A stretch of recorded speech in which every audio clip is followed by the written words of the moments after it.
कहानी की शुरुआत एक पति पत्नी से होती है जो अपनी खराब फाइनेंशियल कंडीशन की वजह से लगातार तनाव में है। लड़के का नाम जॉन है जो एक इंश्योरेंस कंपनी में सेल्समैन की जॉब करता है, लेकिन उसका बॉस उससे खुश नहीं है और बार बार उसे नौकरी से निकालने की धमकी देता रहता है। दूसरी तरफ उसकी पत्नी एलिसा जो काफी समय से नौकरी ढूंढ रही है, वो अलग अलग जगह इंटरव्यू देने जाती है लेकिन कहीं भी उसका सिलेक्शन नहीं होता। दोनों किराए के घर में रहते हैं जहाँ उनका मकान मालिक आदमी बिना वजह उन्हें परेशान करता रहता है। जॉन की गैर मौजूदगी में वो अक्सर घर पर आकर एलिस पर गंदी नजर डालता रहता है। ऊपर से उनकी सेविंग्स भी धीरे धीरे खत्म होती जा रही है, लेकिन जल्दी उनकी जिंदगी में कुछ ऐसा आने वाला है जो सब कुछ बदल सकता है।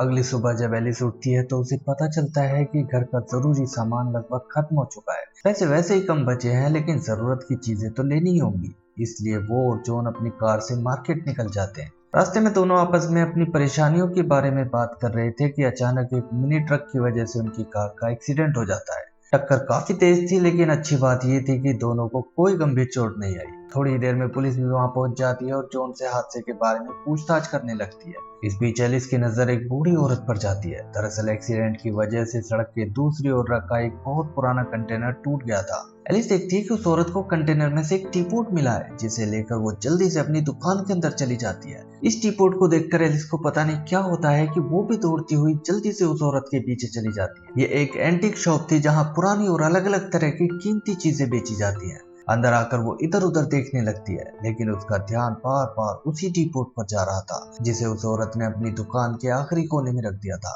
इतने में वो औरत जो उस दुकान की मालकिन थी वो एलिस के पास आती है और उससे पूछती है कि वो क्या ढूंढ रही है। एलिस नॉर्मल तरीके से बात करने लगती है और कहती है कि वो बस कुछ चीजें देख रही है। इतने में दुकान का फोन बज उठता है और दुकान मालकिन कॉल उठाने के लिए अंदर चली जाती है। अब एलिस को मौका मिल जाता है। वो जल्दी से उस कोने में पहुंचती है जहाँ टी पॉट रखा है। कुछ पल के लिए वो रुकती है लेकिन फिर उसे उठा लेती है। बिना किसी को बताए वो दुकान से बाहर निकलती है और सीधे कार के पास पहुंच जाती है। जब जॉन उसके हाथ में टिपोट देखता है तो वो हैरान हो जाता है।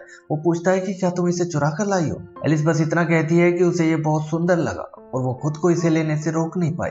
अब टीपोट को घर लाने के बाद एलिस उसे किसी आम चीज की तरह नहीं रखती। वो उसकी तरफ इस कदर खींची चली जा रही थी कि रात को भी वो उसे अपने बिस्तर के पास रखकर सोती है।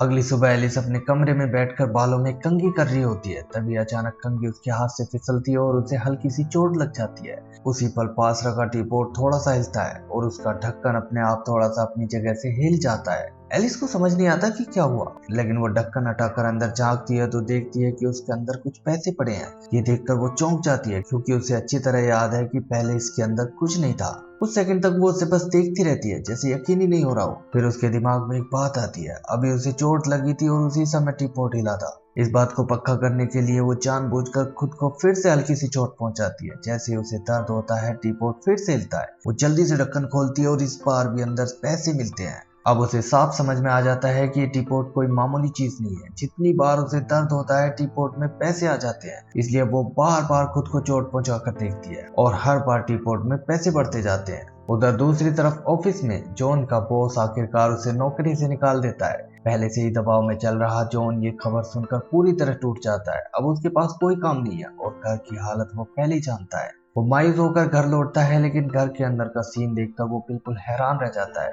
पूरा सामान इधर उधर बिखरा पड़ा है, जैसे किसी ने जानबूझकर सब उलट पुलट कर दिया हो। कुर्सियां गिरी हुई हैं, चीजें टूटी हुई हैं और फर्श पर थोड़े खून के छींटे भी पड़े हुए थे। वो घबरा कर बेडरूम में जाता है तो देखता है कि एलिस बिस्तर पर पड़ी है। उसके शरीर पर चोट के निशान है और वो लगभग बेहोशी की हालत में है। जॉन बहुत परेशान हो जाता है। उसे समझ नहीं आता कि ये सब हुआ क्या। वो एलिस को अस्पताल ले जाने लगता है, लेकिन एलिस उसे रोक देती है और कहती है कि वो ठीक है, घबराने की कोई जरूरत नहीं है। उसके चेहरे पर अजीब सी मुस्कान थी, जैसे उसे दर्द की परवाह ही ना हो। तभी जॉन उसे बताता है कि उसकी नौकरी चली गई है। ये सुनते ही एलिस अचानक उसे एक थप्पड़ मार देती है। जॉन गिर जाता है और कुछ समझ ही नहीं पाता कि ये हो क्या रहा है। इससे पहले कि वो कुछ पूछे, एलिस टीपोट उठाती है और उसके सामने रख देती है। उसमें से पैसे नीचे गिरने लगते हैं। एलिस उसे पूरी बात समझाती है कि जब भी उन्हें दर्द होता है टीपोट पैसे देता है। जॉन को अभी भी इस बात पर भरोसा नहीं होता तो एलिस फिर से उसे चोट पहुंचाती है और एक बार फिर टीपोट में पैसे आ जाते हैं। अब जॉन अपनी आंखों से सब देख लेता है।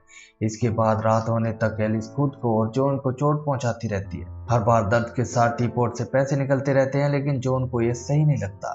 वो एलिस को समझाता है कि इस तरह पैसे कमाना ठीक नहीं है। ये गलत और खतरनाक तरीका है, कहीं हम किसी मुसीबत में न फंस जाएं। लेकिन एलिस उसकी बात नहीं सुनती। वो उसे समझाती है कि जब इतनी मेहनत के बाद भी कुछ नहीं हुआ तो शायद ये मौका उन्हें यूं ही नहीं मिला है। वो इसे किस्मत का तोहफा मानती है। उसका कहना है कि अब उन्हें किसी नौकरी की जरूरत नहीं पड़ेगी, वो जितना चाहे उतना पैसा कमा सकते हैं और एक अच्छी जिंदगी जी सकते हैं। जॉन उसकी बातें सुनकर चुप हो जाता है, लेकिन अंदर ही अंदर ये टी पोर्ट उसे किसी बड़ी आफत की तरह लग रहा था। इसके बाद अगली सुबह एलिस को एक छोटा सा नोट मिलता है, जिसमें घर से निकलते वक्त जॉन ने लिखा था कि उसे लगता है इस तरीके से पैसे कमाने का अंत अच्छा नहीं होगा, इसलिए वो टी पोर्ट वापस करने जा रहा है। जॉन टी पोर्ट लेकर उसी एंटीक शॉप पर पहुंचता है जहां से एलिस उसे लाई थी, लेकिन वहां पहुंचकर वो देखता है कि दुकान बंद है, दरवाजे पर ताला लगा होता है और आसपास भी कोई नजर नहीं आता। अब वो कुछ देर वहीं खड़ा रहता है, लेकिन जब कोई रास्ता नहीं दिखता तो वो वापस अपनी कार में आकर बैठ जाता है। कार में बैठे बैठे वो टी पोर्ट को हाथ में उठाता है तो उसे भी अचानक अजीब सा एहसास होता है। वो उसे ध्यान से देखने लगता है, बिल्कुल वैसे ही जैसे एलिस देखा करती है, जैसे ये टी पोर्ट उसे भी अपनी तरफ खींच रहा हो।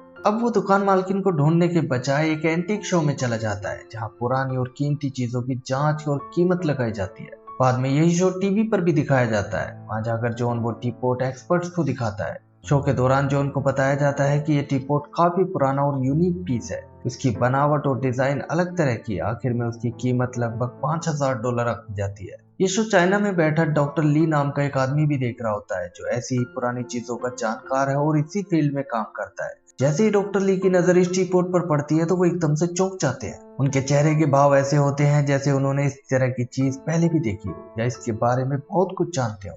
शो खत्म होने के बाद अब इस टी पोर्ट से पीछा छुड़ाने की बात जॉन के दिमाग से जैसे निकल सी जाती है। एलिस की तरह वो भी इस टी पोर्ट के जादू में जैसे खो सा जाता है और इसे लेकर वापस घर आ जाता है। टी पोर्ट को लेकर अभी भी उसके मन में काफी सवाल और एक अजीब सा डर है, लेकिन हालात ऐसे हैं कि वो भी एलिस की बात मान जाता है कि जैसे ही वो $1 मिलियन इकट्ठा कर लेंगे उसके बाद इस टी पोर्ट को अपनी जिंदगी से दूर कर देंगे। अब उनके सामने $1 मिलियन का साफ गोल था, जिसे पूरा करने के लिए वो दर्द सहने के अलग अलग तरीके ढूंढने लगते हैं ताकि जल्दी से जल्दी ज्यादा पैसा बनाया जा सके। शुरुआत में वो अपने हाथ को गैस स्टोव की आंच के ऊपर ले जाते हैं। जैसे उन्हें जलन होती है टी पोर्ट में से पैसे निकलने लगते हैं। धीरे धीरे वो और भी तरीके अपनाने लगते हैं। कभी टैटू बनवाते हैं, कभी इंजेक्शन लगवाते हैं। जितना ज्यादा दर्द उतने ज्यादा पैसे, इसलिए वो अपने दांत तक निकलवा देते हैं। अब हर बार दर्द के साथ टी पोर्ट उन्हें पैसे देता है। उनके लिए अब ये सब एक तरह का रूटीन बन जाता है। वो दर्द को सहते हैं और बदले में पैसे इकट्ठे करते जाते हैं। थोड़े ही समय में उनके पास काफी रकम जमा होने लगती है, लेकिन $1 मिलियन का गोल अभी भी दूर था। सारे पैसे वो घर के बाथरूम में छिपा कर रखते हैं ताकि टैक्स डिपार्टमेंट या किसी और को शक ना हो। कुछ समय बाद एक दिन अचानक उनके घर पर 2 जुड़वा भाई आ जाते हैं। दरवाजा खुलते ही वो बिना ज्यादा बात किए जॉन पर हमला कर देते हैं और उसे मारना शुरू कर देते हैं। वो बार बार उससे टी पोर्ट के बारे में पूछने लगते हैं और बताते हैं कि वो टी पोर्ट उनका है। उनकी दादी ने मरने से पहले बताया कि उनके पास एक जादुई टी पोर्ट था। उन्होंने हिटलर के जमाने से इस टी पोर्ट को सबसे छुपा कर रखा था, लेकिन अपने आखिरी वक्त में उन्होंने बताया कि टी पोर्ट चोरी हो गया है। अब साफ हो जाता है कि उनकी दादी वही बुजुर्ग महिला थी जिसकी एंटीक शॉप से एलिस ने टी पोर्ट चुराया था। टीवी शो पर जॉन के हाथ में टी पोर्ट देखकर उन्हें पूरा यकीन है कि वो टी पोर्ट अब जॉन और एलिस के पास ही है। जॉन की पिटाई जारी रहती है और हर चोट के साथ टी पोर्ट में पैसे जमा होते जाते हैं। इस बीच एलिस स्थिति को संभालने की कोशिश करती है। वो झूठ बोलती है कि उन्होंने वो टी पोर्ट बेच दिया है और अब उनके पास कुछ भी नहीं है। असल में एलिस पहले ही टी पोर्ट को छिपा चुकी थी, लेकिन जॉन को लगी चोटों की वजह से टी पोर्ट फिर से पैसों से भर जाता है। मौका देखकर एलिस चुपके से उसमें से पैसे निकालती है और उन दोनों भाइयों को दे देती है। वो कहती है कि बस यही बचा है। पैसे मिलते ही वो दोनों भाई वहां से चले जाते हैं, लेकिन जॉन अब साफ समझ जाता है कि ये सिर्फ पैसा कमाने का मामला नहीं है। वो कहता है कि अब उन्हें इस टी पोर्ट की सच्चाई जाननी होगी, वरना आगे क्या होगा इसका अंदाजा लगाना बहुत मुश्किल है। वो दोनों एक लाइब्रेरी जाते हैं और पुरानी किताबों में इसके बारे में खोजबीन शुरू करते हैं। काफी तलाश के बाद उन्हें एक ऐसी किताब मिलती है जिसमें इस तरह के प्राचीन बर्तनों का जिक्र था। वहीं से उन्हें पता चलता है कि ये टी पोर्ट पहली या दूसरी सदी का हो सकता है, यानी ये सच में बहुत पुराना और दुर्लभ है। आगे एक पेज पर इसके इस्तेमाल से होने वाले नुकसान के बारे में भी जानकारी दी गई थी, लेकिन जॉन के पढ़ने से पहले ही एलिस चुपचाप उस पेज को फाड़कर अपने पास रख लेती है, क्योंकि वो नहीं चाहती थी कि जॉन खतरे के बारे में ज्यादा सोचे और टी पोर्ट से अपना पीछा छुड़ाने की बात करे। धीरे धीरे टी पोर्ट से कमाए गए पैसों की वजह से उनकी जिंदगी पूरी तरह बदलने लगती है। वो एक बड़ा और महंगा घर खरीद लेते हैं, नई गाड़ी, महंगे फर्नीचर और अलग अलग लग्जरी चीजें भी ले लेते हैं। नए घर में शिफ्ट होने के बाद वो एक पार्टी रखते हैं और अपने कुछ अमीर दोस्तों को अपनी लग्जरी लाइफ दिखाने लगते हैं। इसी बीच पार्टी के बीच में डॉक्टर ली भी उनके घर पर पहुंच जाते हैं। वो बताते हैं कि वो चीन से आए हैं और इस टीपोट के बारे में उनसे जरूरी बात करना चाहते हैं। जॉन और एलिसन से अलग जाकर थोड़ी देर आपस में बात करते हैं। फिर वो डॉक्टर ली से कहते हैं कि अब वो टीपोट उनके पास नहीं है, उन्होंने उसे एक म्यूजियम में दान कर दिया है। उनका ये झूठ सुनकर डॉक्टर ली उन्हें चेतावनी देते हैं कि ये टीपोट सिर्फ पैसा देने वाली चीज नहीं है, बल्कि इसकी वजह से उनकी जान भी खतरे में पड़ सकती है। लेकिन जॉन और एलिस उनकी बात को सीरियस नहीं लेते। वो उनकी चेतावनी को नजरअंदाज कर देते हैं और उन्हें जाने के लिए कहकर दरवाजा बंद कर लेते हैं। उसी रात जब पार्टी खत्म हो जाती है, जॉन और एलिस घर में अकेले बैठकर फिर से टीपोट के बारे में बात कर रहे होते हैं। तभी अचानक उनका पुराना मकान मालिक अर्नी वहां आ जाता है और बदतमीजी के साथ कहता है कि तुम जैसे सड़क छाप मजदूरों के पास इतना पैसा कहां से आ गया।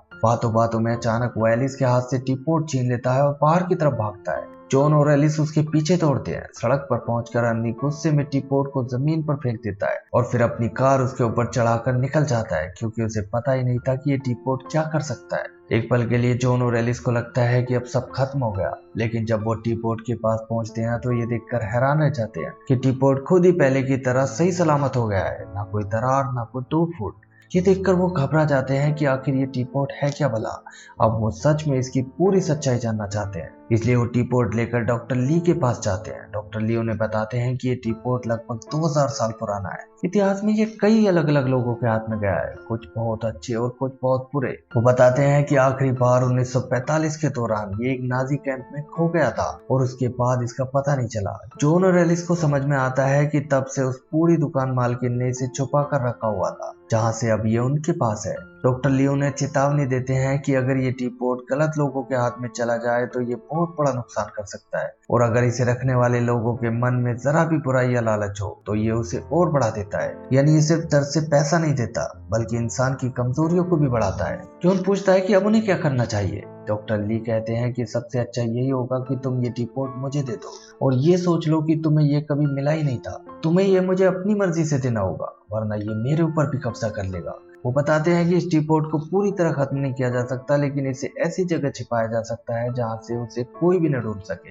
जॉन को उनकी बात समझ में आ जाती है। वो एलिस को मनाने की कोशिश करता है कि अब उन्हें टीपोट छोड़ देना चाहिए, लेकिन एलिस अब भी तैयार नहीं होती। वो इसे छोड़ने से साफ मना कर देती है और इसके बाद वो फिर से खुद को चोट पहुंचाकर पैसे बनाने लगती है। एक रात जब जॉन और एलिस घर में सो रहे होते हैं, तभी बाहर से तोड़फोड़ की आवाज आती है। आवाज सुनकर दोनों बाहर जाते हैं और देखते हैं कि वही जुड़वा भाई फिर से उनके घर आ गए हैं, जिन्होंने पहले भी घर में घुसकर जॉन की पिटाई की थी। वो दोनों मिलकर वॉशरूम में छुपाया हुआ सारा पैसा निकाल लेते हैं और जाने लगते हैं। तभी सामने जॉन आ जाता है और उसके पीछे एलिस हाथ में टीपोट लेकर खड़ी हो जाती है। टीपोट को देखकर दोनों भाई साफ कहते हैं कि इससे जो भी पैसा निकल रहा है उस पर हमारा हक है, इसलिए हम अपना पैसा लेने के लिए बार बार आते रहेंगे। वो ये भी कहते हैं कि हम चाहें तो अभी टीपोट ले जा सकते हैं, लेकिन हम ऐसा नहीं करेंगे क्योंकि हमें इसकी असली ताकत और इसके खतरों का भी अंदाजा है। अब जैसे ही वो जाने लगते हैं, एलिस टीपोट से उन पर हमला कर देती है और अपने कमाए हुए पैसे वापस छीनने की कोशिश करती है। दोनों भाई भी अपनी जान बचाने के लिए हमला करते हैं, जिसकी वजह से एलिस और जॉन दोनों बेहोश हो जाते हैं। अगली सुबह जब उनकी आंख खुलती है तो उन्हें पता चलता है कि वो दोनों भाई उनकी सारी जमा पूंजी चुरा कर ले गए हैं और अब उनके पास कुछ भी नहीं बचा।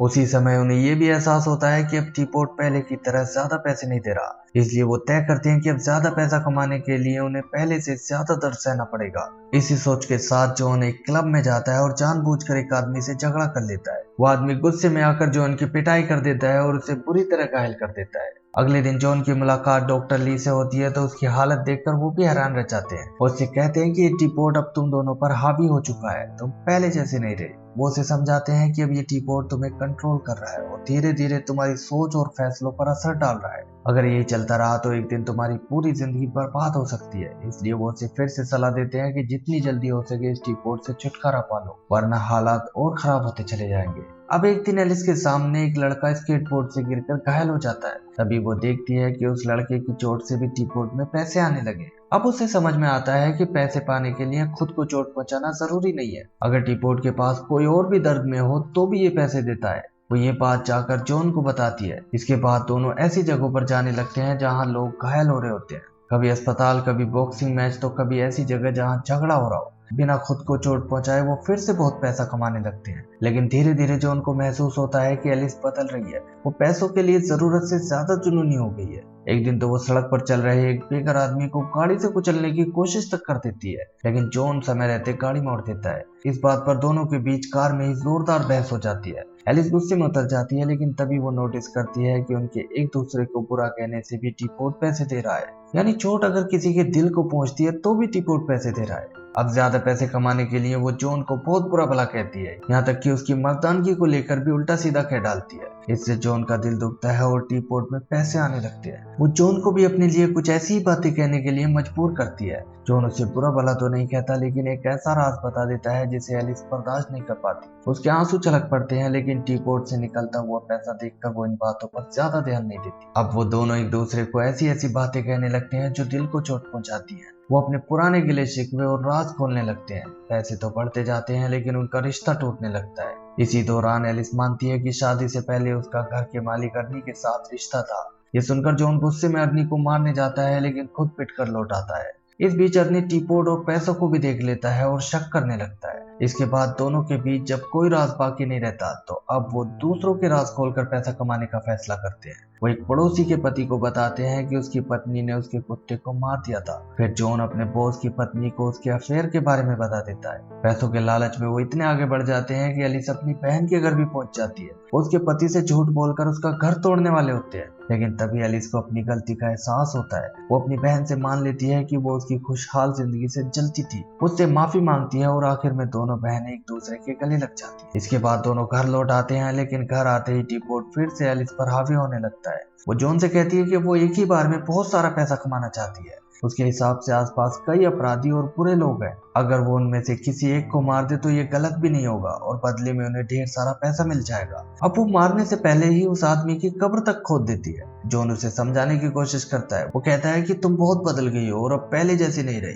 फिर वो उससे साफ पूछता है कि अगर तुम्हें मेरे और इस टीपोट में से किसी एक को चुनना पड़े तो तुम किसे चुनोगी। एलिस इस पर कोई जवाब नहीं देती, लेकिन उसकी खामोशी ही सब कुछ बता देती है। ये देखकर जॉन समझ जाता है कि अब बात उसके हाथ से निकल चुकी है। वो वहां से चला जाता है और सीधे डॉक्टर ली के पास पहुंचता है। डॉक्टर उसे बताते हैं कि उन्होंने कसम खाई थी कि इस टीपोट को ढूंढकर कहीं छिपा देंगे ताकि ये किसी की जिंदगी बर्बाद न करे, लेकिन वो खुद इसे उनसे नहीं छीन सकते। एलिस को अपनी मर्जी से ही ये टीपोट उन्हें देना होगा। जब जॉन उनसे पूछता है कि क्या एलिस को पहले जैसा बनाया जा सकता है, तो डॉक्टर साहब कहते हैं कि अब बहुत देर हो चुकी है। एलिस अब इस टीपोट को छोड़ने वाली नहीं है। अगले सीन में दिखाया जाता है कि जॉन का दिल दुखाकर एलिस बहुत दुखी है। आज वो उस फटे हुए पन्ने को देख रही होती है जिसे वो लाइब्रेरी की किताब से निकाल कर लाई थी। उस पन्ने से उसे साफ समझ आ रहा था कि इस टीपोट का अंजाम हमेशा बुरा होता है। तभी खिड़की पर जॉन दिखाई देता है। उसके हाथ में टीपोट था। वो एलिस से कहता है कि अब समय आ गया है इसे डॉक्टर ली को दे देने का। एलिस भी जॉन का दिल दुखाकर परेशान थी, इसलिए वो भी मान जाती है और वादा करती है कि वो इसे डॉक्टर ली को दे देगी। लेकिन जैसे ही वो टीपोट को देखती है, वो फिर से उसकी ओर खींचने लगती है। जॉन समझ जाता है कि वो इसे आसानी से नहीं छोड़ पाएगी, इसलिए अचानक वो टीपोट लेकर खिड़की से नीचे कूद जाता है। उसके गिरते ही टीपोट से ढेर सारे पैसे निकलने लगते हैं, लेकिन जॉन बेहोश हो जाता है। उसे उस हालत में देखकर एलिस टूट जाती है। वो रोने लगती है और अब उसे एहसास होता है कि लालच में आकर वो बहुत गलत रास्ते पर चली गई थी।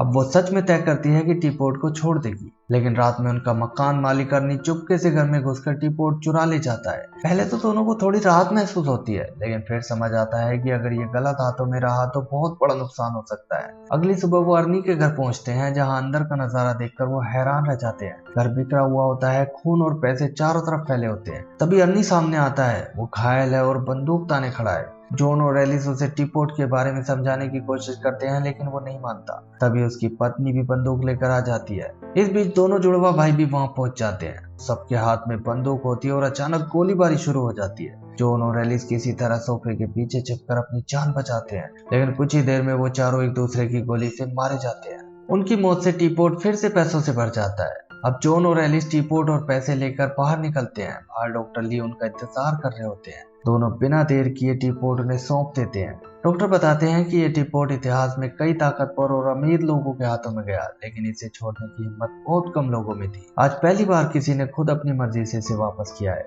फिल्म के आखिरी सीन में जॉन और एलिस एक बड़ा फैसला लेते हैं। वो टीपोट से कमाए हुए पैसों में से एक बड़ा हिस्सा अपने दोस्तों लुइस और चक को दे देते हैं, जो उनके लिए बहुत अच्छे थे। और इसके बाद वो उस जगह को छोड़कर कहीं दूर नई शुरुआत करने निकल जाते हैं। अब उनके चेहरे पर पहले जैसी शांति दिखाई देती है। वो दोनों अच्छे इंसान थे, लेकिन टीपोट से निकलने वाले पैसों का लालच उन्हें हैवान बनाने की कोशिश कर रहा था। दूसरी तरफ डॉक्टर ली टीपोट को अपने साथ ले जाते हैं। वो उसे समुद्र के बीचों बीच ले जाकर गहराई में फेंक देते हैं, ताकि वो फिर कभी किसी के हाथ न लगे। टीपोड को समुद्र की गहराई में डूबते हुए दिखाया जाता है और इसी के साथ ही मूवी एंड हो जाती है।